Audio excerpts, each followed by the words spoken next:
HIV and AIDS, end the dread, help stop the spread. HIV stands for Human Immunodeficiency Virus. AIDS stands for Acquired Immunodeficiency Syndrome. What is HIV and AIDS? HIV is a virus that attacks cells that help the body fight infection, making a person more vulnerable to other infections and diseases.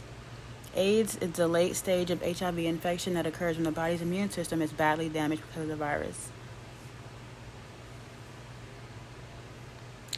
Here are some stigmas and stereotypes. An HIV stigma is a negative attitude and belief about people with HIV. It is the prejudice that comes with labeling an individual as part of a group that is believed to be socially unacceptable. Here are a few ways that stigmas take the form for HIV. Consider these scenarios. A friend at lunch remarks to you that another inmate shouldn't be eating in the same room as everyone else because he has HIV. How do you respond? During your weekly basketball game, a subject comes up of a team neighbor who is HIV negative, sharing that they were going to get an HIV test. Several negative and judgmental comments are expressed by your fellow teammates. How does this make you feel about getting tested? And lastly, you're dating a new partner and things are getting more serious. You decide it's time to share that you have HIV and have been treating it, which is going well. When you tell them, they get angry. They don't understand why you didn't just date someone who was already sick. How does this make you feel?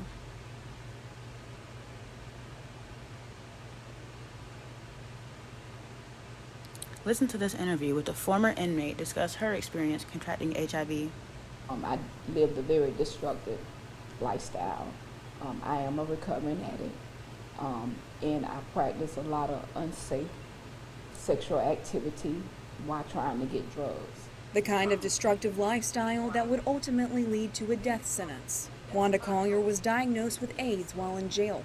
It was there that she first experienced the stigma she'd face for the rest of her life. I remember being in jail, and people that was positive had to sit up on the top step to eat. They had to have their clothes put in plastic bags to be washed away from everybody else's. It wasn't until years later that Collier decided to get clean and soberly face her toughest critics. How does HIV affect people in prisons? About 700 inmates in North Carolina prisons reportedly have HIV or AIDS, which amounts to 1.8% of the 39,000 prisoners. Here's the demographic breakdown. Some stigma and stereotypes may look like a lack of privacy during medical visits, isolation, fear of being judged or treated differently, being targeted for violence and mistreatment, discomfort discussing or sharing your status, and unwillingness to get tested due to fear of consequences.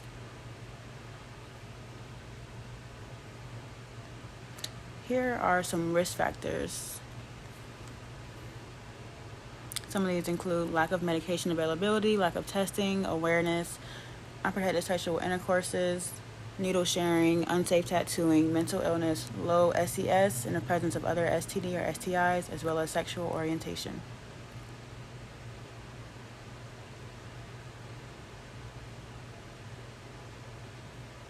How can you help prevent HIV and AIDS?